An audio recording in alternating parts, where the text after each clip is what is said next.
Welcome to my session.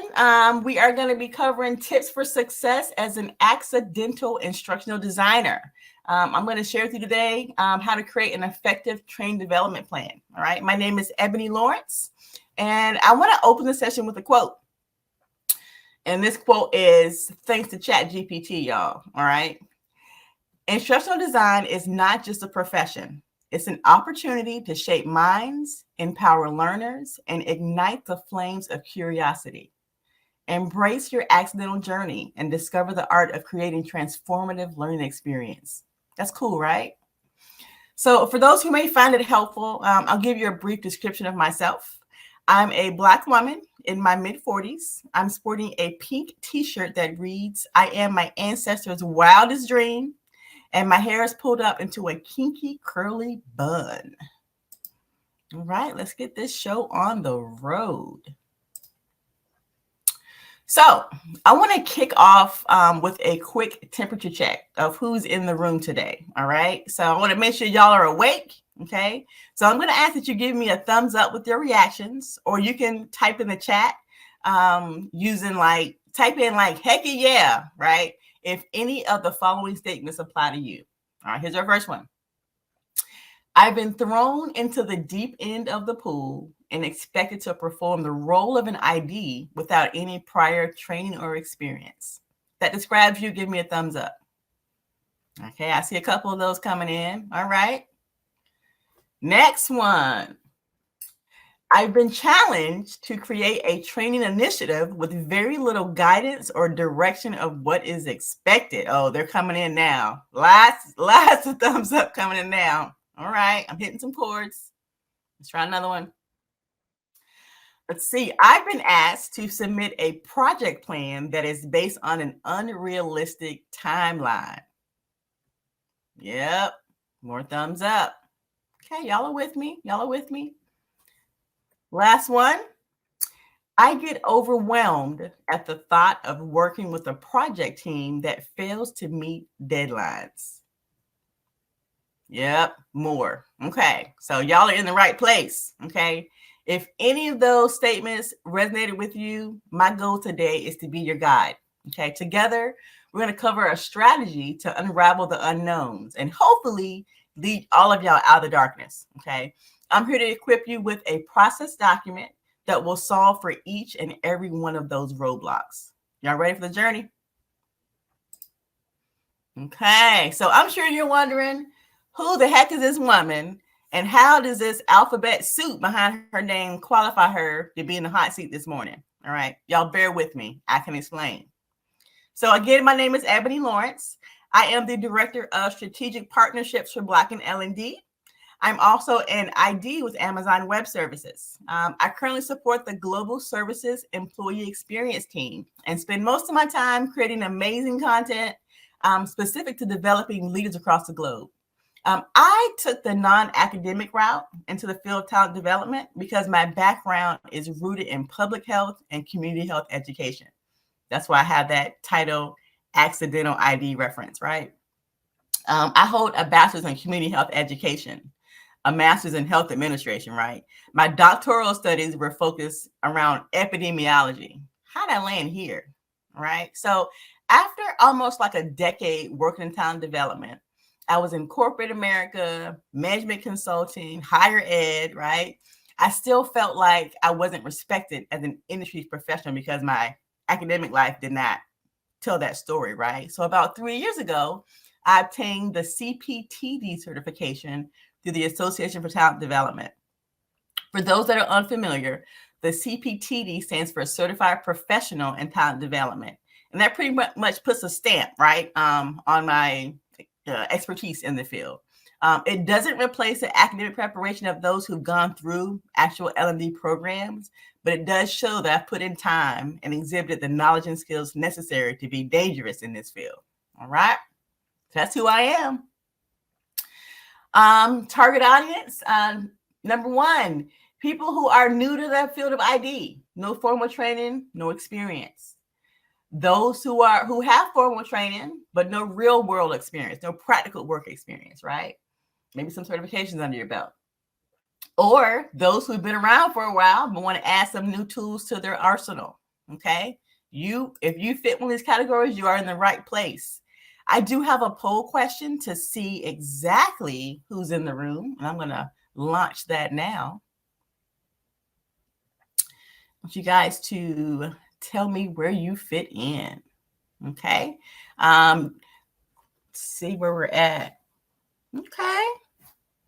All right. Got a good mix. Keep on voting. Keep on voting. I love it. 8% is here to support me. Thank you, people. Okay. So the majority, it looks like I've been around for a minute, but looking for new resources to add to my arsenal. I love it. There's always room for new templates, new tools, right? New processes to polish our ID game. I love it. All right. I'm going to close the poll. Thank you for answering that. Okay. See. So, okay. The agenda for today. We're going to cover the essential elements. Let me close that. We're going to cover the essential elements you'll use to create an awesome plan for developing your training initiatives. All right.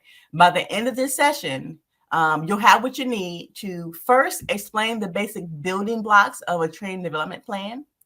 You will be able to build a rapport with stakeholders, right, by setting expectations up front and ensuring that everyone is in the loop and y'all are all following the same game plan. That's really, really important. Okay, we gotta all be in the same game plan. And then you'll also be able to create your very own training development plan using a template I'll provide to you that's been tried and tested. So it works. I know it works. I've used it for years. And you'll be able to use a template to move forward. All right. Cool beans. Let's get started. All right. So what are the key components of what I call a TDP? We'll cover all of these today. So we got to be moving and grooving with time. So project purpose, stakeholder analysis, the learner's needs assessment, the method of delivery, project milestones, any training impacts, the communication plan, the comms plan, the eval plan, right? And then, of course, that all-important sign-off that we're all on the same page, okay? Let's go ahead and dissect these one by one. All right. The first thing I want to go over is the project purpose, okay? Let's talk about why nailing down that purpose is an absolute must in the training development process, okay? So what makes process a game changer? Quite often, stakeholders will approach you with this grand idea to create a training program with absolutely no purpose in sight, okay? They come to you and they're convinced that training will solve their problems. It solves world hunger, okay? But they don't know what the problem is, who they're training, or even why they need training. So when you're working to define the project purpose, you need to ask yourself and the team a few key questions. First of all, what's the backstory that led to the need for this training? Get the context, all right? Outside of compliance training, stakeholders need to have a strong handle on the purpose because honestly, training is not always the answer, okay? I know we have a lot of veterans in the house and you guys know my veterans in the ID world. Y'all probably nodding your heads right now, right? We don't have time to get on that soapbox this morning about training is always the answer, right? But we'll save that for an entirely separate workshop, okay? But ask the question, what problem are we trying to solve with training? Pinpoint the issue and address it head on, right? At times, you'll find that there are 10 different training initiatives around that same problem that they're giving you, right? And they're trying to solve for it with a new training. How is this one going to be different, okay? Yet the root cause is that associates aren't being held accountable for the behavior that is expected following training. Let me give you an example. You're asked to create a refresher training for customer service associates that are failing to meet the standards set forth when handling customer inquiries and resolving issues, right? So call center associates, they're failing to meet their QA standards, okay, when they're reviewing their calls. So customers are submitting complaint after complaint and all, heads are turned toward you to fix it with training. right? When asked about prior training received, you see that there are at least 3 different existing training programs that cover the exact same topic.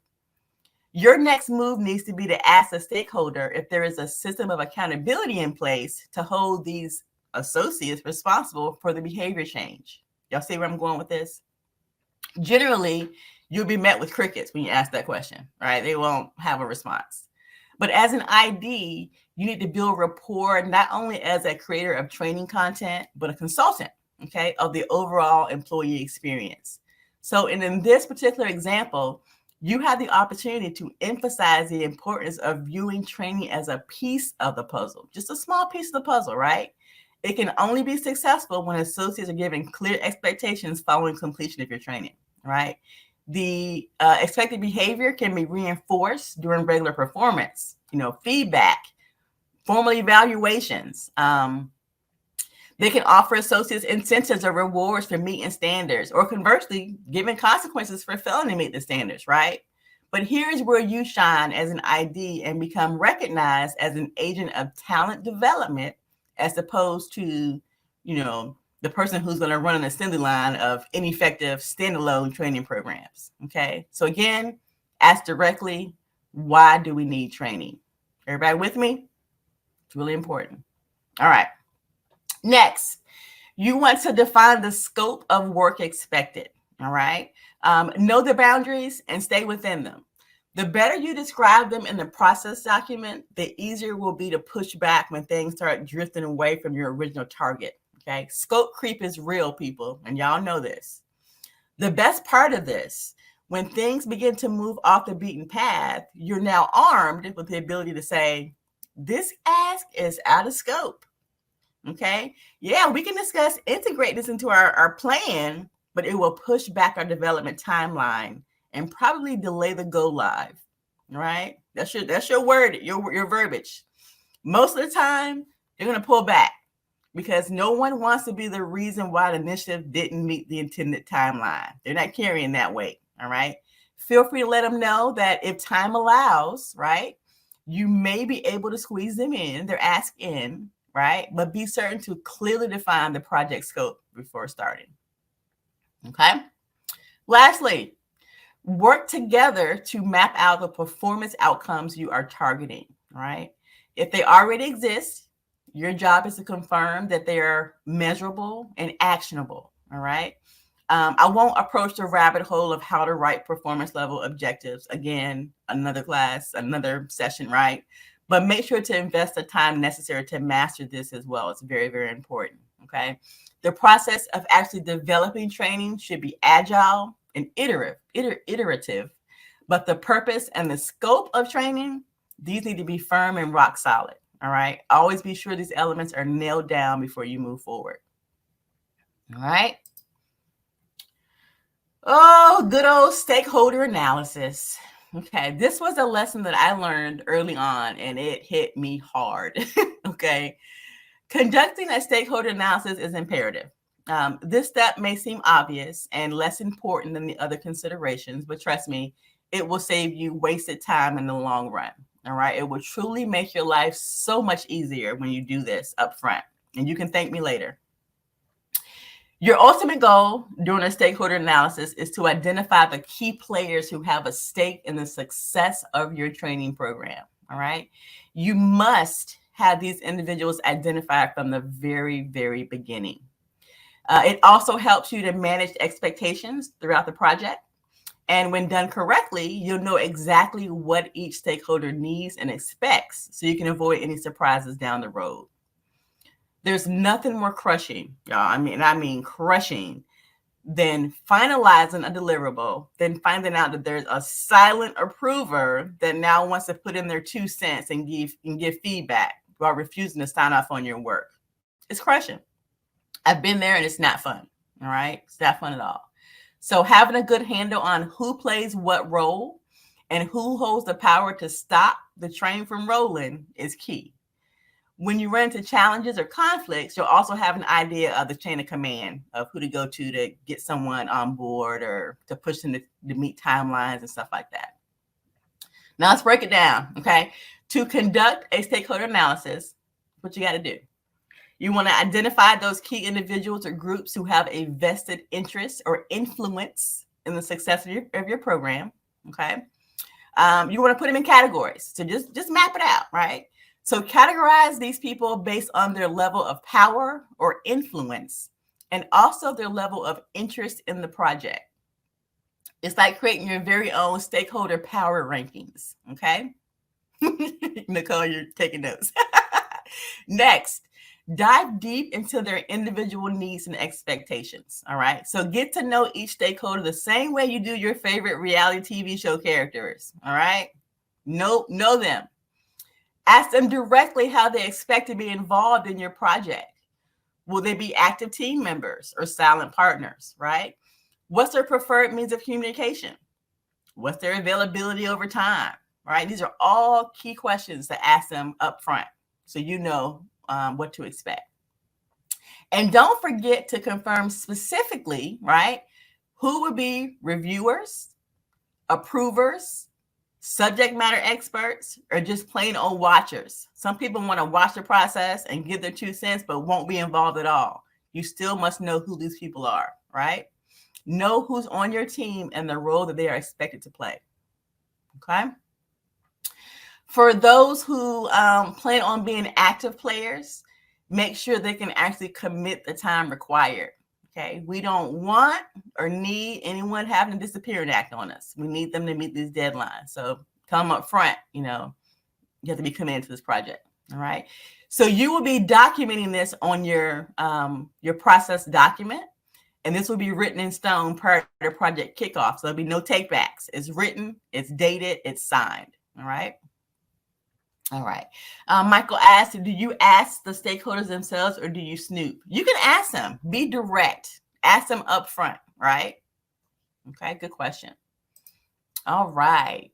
Next is the learner analysis. Analyzing the learner's needs, or the needs analysis, is a very important step as well. There is tons of information and content about this process, but we'll quickly kind of do a high-level overview of what that looks like. So you're looking at learner demographics, their age, if they're remote or on-site employees, what their role is, what their tenure is in their role, right? They have any prior knowledge of training that you're going to be covering. Are they familiar with the content, or if it's new content for them? You'll find out if, what their attitude is toward training. That's always a big one. So some people don't like training. A lot of people don't like training, right? So find out what their attitude is toward training. Are they going to be receptive of your training, or you have to be creative with your approach? Will they need reference guides, job aids following training? What type of technology do they have access to, right? What have they used in the past? Do they have any learning preferences of technology? That will decide how you build out what you're creating, right? Are they comfortable with e-learning? Some populations don't like e-learning, right? They want to be in a classroom setting where someone's talking to them and answering questions. So figure all that out as you're scoping this. Again, we won't spend a lot of time here because there are endless resources out there for learner analysis. But again, this is a very important piece of your process document. So be certain to complete this thoroughly. Okay. All right. Method of training delivery. This section can also stand alone as its very own workshop. Selecting the method of training delivery is critical to the success of your training. The type of modality is going to be used, right? So you discuss different training delivery modalities such as instructor-led, e-learning, mobile training, blended learning, virtual classrooms, all types of stuff out there. You want to consider what LMS they have available or access to, right? Or if they have one at all. Sustainability over time is one that's really huge. So who is equipped to make revisions, right? So if you are coming in and creating training, one time, and you use a tool like Storyline, right? And you hand the training off. Once you've moved on to a new project, can someone on that team go in and use Storyline to make an update if it's a small tweak, right? Or will you have to use your time to go back and make a revision? So think about who is able to make revisions to sustain the training over time as things change, okay? Explain the advantages and disadvantages of each type of modality, right? The pros and cons. Huge piece is accessibility considerations, right? So look at all that information as well. Any assessment requirements that are there. So do they want knowledge checks throughout versus a summative assessment at the end, right? Do they want you to approve completion as, let's say, pass fail for clicking all the boxes, or you're going to have an actual assessment that they have to score 85% on at the end, right? So what does that completion look like? What does success look like when you build that out? Cost is one that everyone always asks about, right? So we call it seat time. Okay. So labor cost is based on anticipated length and duration of training. So if you have a group of 50 individuals that are in this training and they make $50 an hour, right? You don't want to have a 3-hour training if you don't have to, because they're having to pay for that time, that labor cost, while they're sitting, that seat time, right? So think about that as well. Timeline for go live is a huge one, right? So software implementation can dictate development timelines. And this one kind of sucks sometimes, but you got to kind of go with it, right? So you're working backwards from a go live date. If they have a new software going live in 8 months, that's your starting point when you're making your timeline, right? It's kind of no wiggle room. You have to make sure you meet that based on that go live date when that software is going to be turning over. Will you have an access to a sandbox environment to build demonstration or practice exercises, right? We need sandboxes to do demonstration exercises. We have to have access to that. So that needs to be built out as well. Ask about that. Scalability is a big one too. So audience size. Are you training a group of 15 individuals or 5,000 individuals? That will determine your method of delivery as well, right? Definitely impacts it. We want to look at how to align schedules. If you want to have an actual face-to-face instructor-led training, we got to make sure people can be there, right? Any customization required across audiences. So if you have a new software coming out, but different departments will use it differently, you'll have to make different versions of the same training, right, for different audiences. So all types of considerations there when it comes to how you pick the method of training and the type of training. Is it a once and done, or will there be an annual refresher? And then, of course, your development approach. Okay, are you using waterfall versus the agile methodology? A lot of project teams have now been implementing what's called Scrum. You can look up Scrum as well after this session. But basically, it's agile because everyone is involved the entire time you're developing, right? And you're getting check-ins along the way. Generally, with the waterfall process, you're behind the scenes creating, right? And then you have the reviewers and approvers check after it's pretty much near completion. And then maybe lots of revisions. With Scrum, you build, they're part of the process, they review as you build, so you don't end up having to do double work and do lots of revisions, okay? Let's see. So I could go on and on about the method you choose for training delivery, but for the sake of time, ensure you've conducted a deep dive into each of these considerations, okay? The next piece of our project document is going to be the project development milestones, okay? This is really specific, right? This is down to the nitty-gritty. You are mapping this out by the date, okay? So this provides a structured approach to project management, right? A lot of times as IDs, we don't have a project manager to help us with this. We are the project manager. We're wearing several different hats. This kind of helps you show like how to map out that along the way, okay? This helps to track progress and provides transparency and accountability for people who are a part of the team, okay? So as you see in this example, you have very distinct milestones identified, right?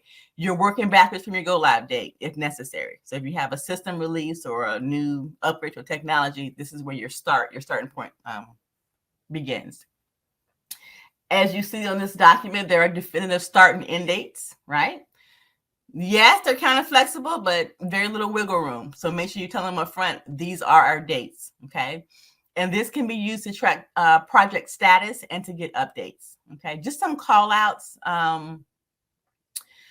I mentioned agile development in the last slide. So if you use that agile methodology, it will involve the stakeholders throughout the entire process. So they see the ship while it's being built, and they can review, they can provide feedback and approve along the way. This does cut down their asynchronous review time. So you're not chasing them down to get responses, right? They're just popping in as it's made. Another thing that I like to implement in my projects, I love live quality reviews. Okay, so schedule time on their calendar and do a live review when you're near the end with all stakeholders, right? I say this because you're able to make real-time changes, right? While they're in the room looking at the training, and you can be on the spot, if there are no major changes are warranted. Don't forget to factor in LMS considerations. So like having to configure audiences, you having to publish the training, you have to test it before it goes live. So that's going to be in this milestone document as well. Like I said, give yourself some wiggle room when building out these dates, okay? Because they're pretty much guesses at this point. You're guessing what you're hoping you can accomplish, okay? It's kind of a shot in the dark, but you're building out based on what's realistic to you at the time. But understand that life happens, right? People get sick, people go on PTO, people get busy, all right? So don't make your timeline so aggressive that it's unrealistic and doesn't allow for bumps in the road. Be a little flexible here, okay? Also, be honest and be very transparent with your stakeholders, all right? Do not overpromise, okay?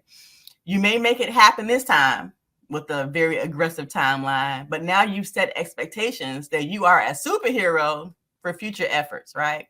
And yes, we are all superheroes. We can make it happen, but why do that to yourself, right? Don't overpromise, make it realistic, okay? Right. The next section in our process document is called training impacts. Okay, training impacts. This is a cool section because it kind of tries to do like a risk analysis, right? Or an assessment of what could get in the way of me meeting my deadlines for the most part. So you first look at any related efforts. Okay, so is there any other existing training that's out there that I can look at and review prior to starting this process, right? Because sometimes you can repurpose stuff. Like don't reinvent the wheel if you don't have to. So tell me up front what's already out there so I can take a look at it, right? Is there a revision to what's already out there? Am I replacing it, or am I going to retire the old training? These are questions to kind of ask your stakeholders. You would list here also in this section if there are any constraints or dependencies, right? So here you identify any potential challenges. So when you interview your stakeholders up front, if a SME tells you, oh, I'm going to be on vacation from July 1st to July 31st, put that in there, okay? Because that can be a delay, right, on having that person review and approve the material. So that's all going to be listed here, right?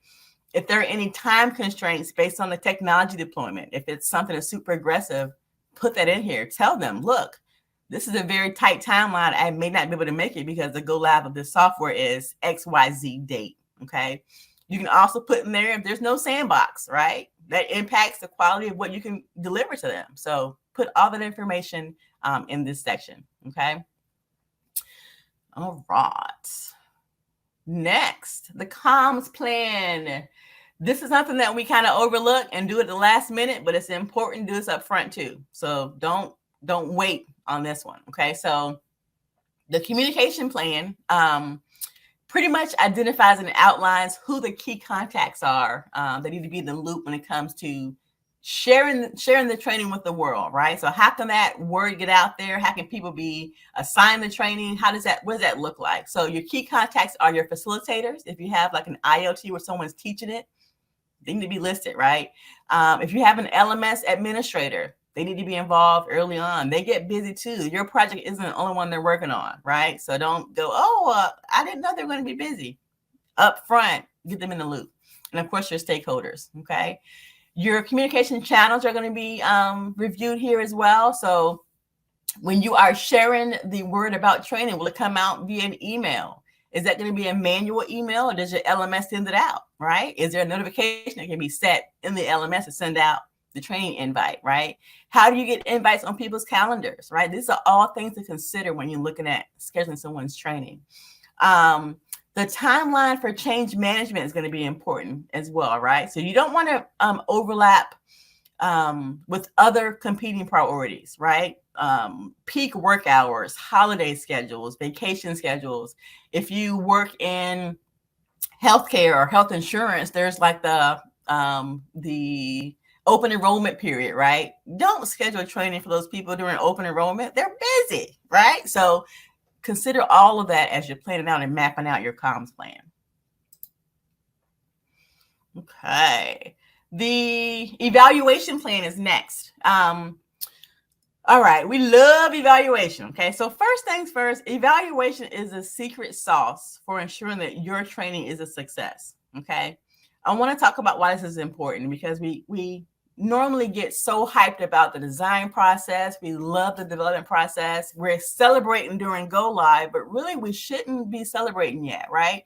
We celebrate after evaluation when we find out actually how the training worked. Was it a success? Did it work? Did it do what was intended for it, right? Meet the objectives and the outcomes. So don't celebrate too quick. By evaluating the effectiveness of your training program, you can make sure you're making the impact you're aiming for. So we're talking about results, okay?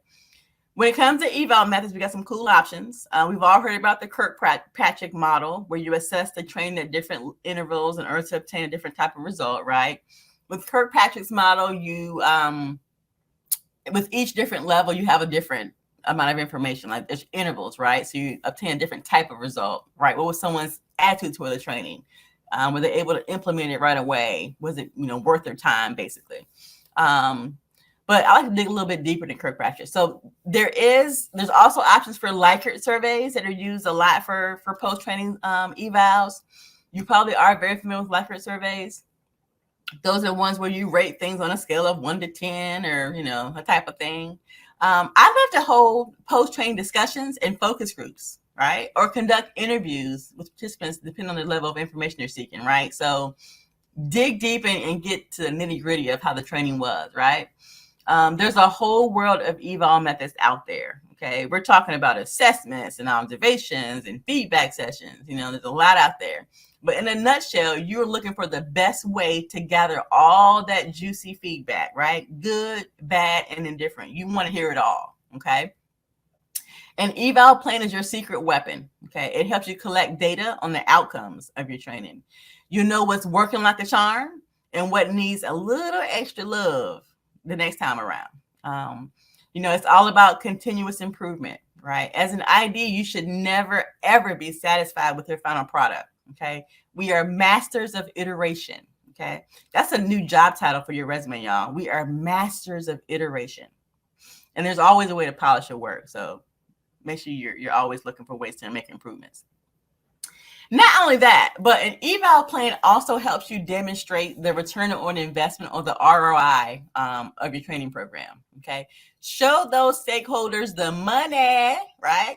When you can prove that your training is making a real impact, it's a win-win for everybody, okay? This here, the evaluation, is your time to shine and brag a little bit. So spend some time here, right?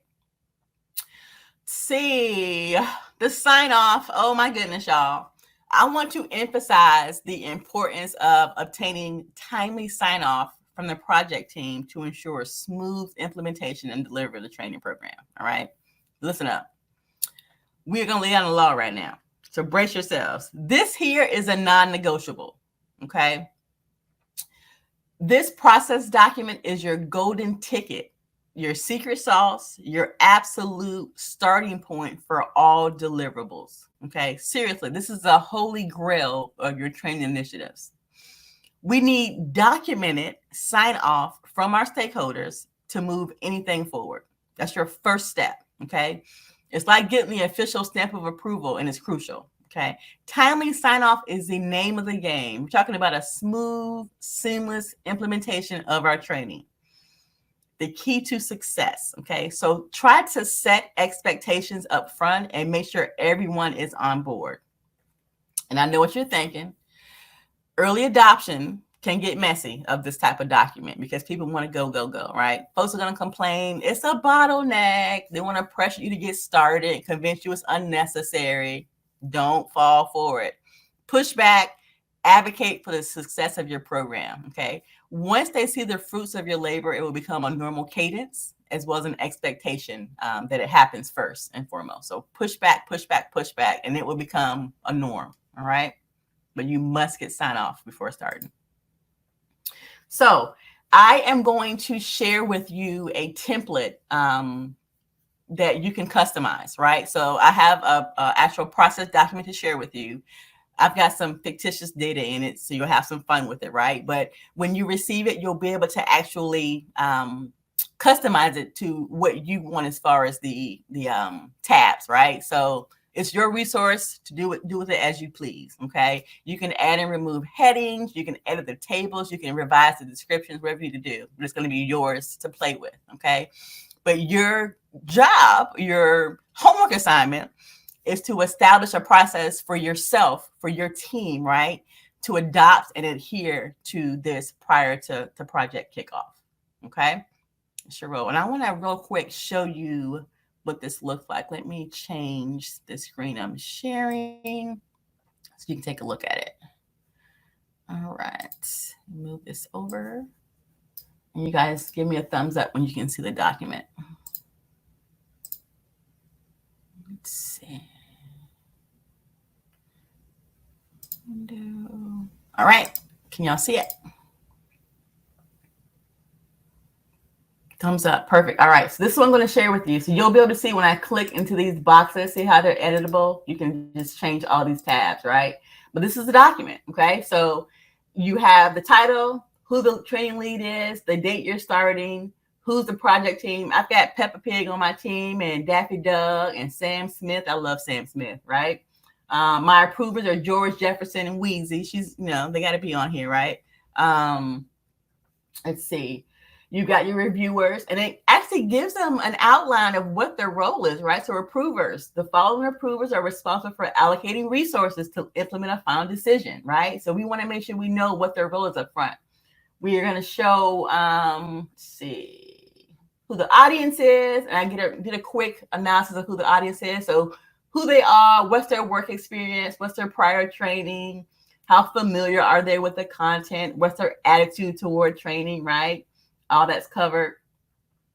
You got the costs and benefits, always going to be very important to show up front why we're doing this. What's going to cost the company, how is it going to improve something for the company with the benefit of actually having the training. We got LMS impacts, that's your learning management system, right? Let's see, we've got our risk here, then our milestones.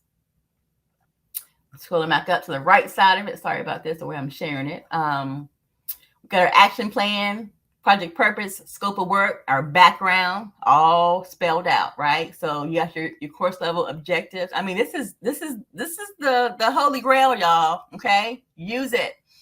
Under delivery method, I've got it in phases, right? So the timeline, the method, who's facilitating, the description of that phase. Let's see, and then I'm gonna go to the bottom. Implementation plan. My eval plan is spelled out here. The very last page is my sign off, right? So it gives a recap of the project title, the date, the actual action that they are required to have, and it gives them a date of when it has to be signed, right? So they say, keep for your records, sign off by this date. And then they have to check a box. So if you are an approver or project sponsor, please check the appropriate box and provide comments below. No action will be taken on this project until all approvers and project sponsors have reviewed and returned this document. So, hey, if we can't get started, it's on you. The ball's in your court. Sign it off, review it, sign it off, give it back, and we'll get that ball. We'll have our kickoff, right? So that's why the stakeholder analysis is going to be important. So you know who to give this to. You keep this document, on hand, and you go from there. Okay. All right. I'm going to reshare my slideshow. Give me just 1 second. Close this. Okay.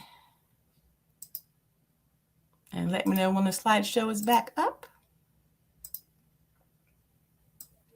Perfect. All right. And our next screen. There we go. Come on. All right. That's all, folks. So after this session, I challenge you to take a moment to reflect on your takeaways. Okay. Think about how you can apply some of what you've learned in your own ID projects, right? Reflect on at least one thing you can integrate into your arsenal, okay? And go from there. So I'm going to open the floor up. We have about, I think, 3 or 4 minutes for questions.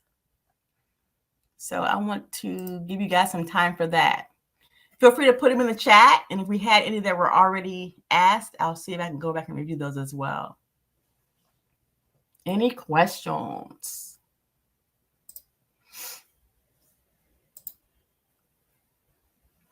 I do see some questions about how to get the template. I will share it out. I need to provide a link to you guys to be able to access it. So I will share that out for you today.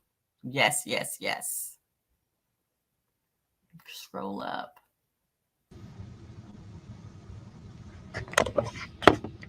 Hey, Nicole. Hi, how are you? Good. How are you? Good. This was a really good session. So my question is basically like if you are an in-house training department, like it's not about billable time or anything. So sometimes the stakeholders kind of feel entitled to doing more changes and all of that, even when you present a plan. So what are some ways that you could kind of reframe that and help them take that more seriously? So you are an in-house training development department or project team, right? And you're Yes. building training for your own department.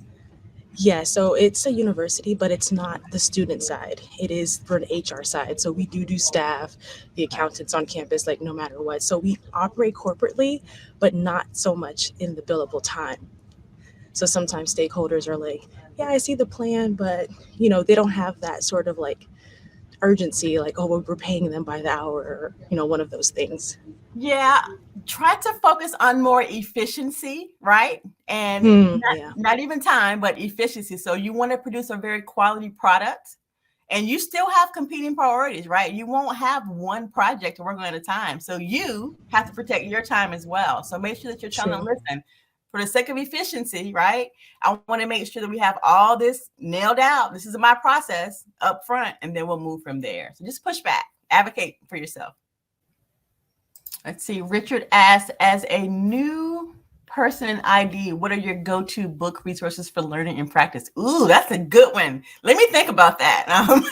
I have an arsenal of books behind me that I go to, but I don't want to call any out. I want to make sure I have a specific list to provide you. So I'll follow up, Richard, and share that with you, okay?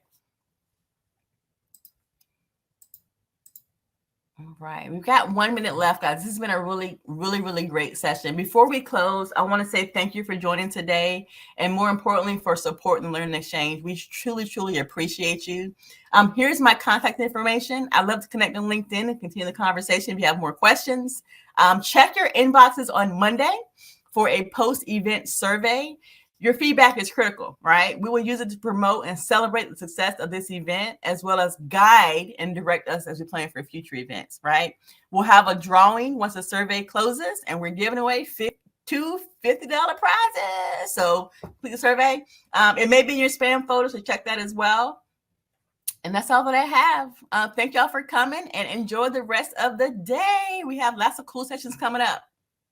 Thank you, thank you, thank you.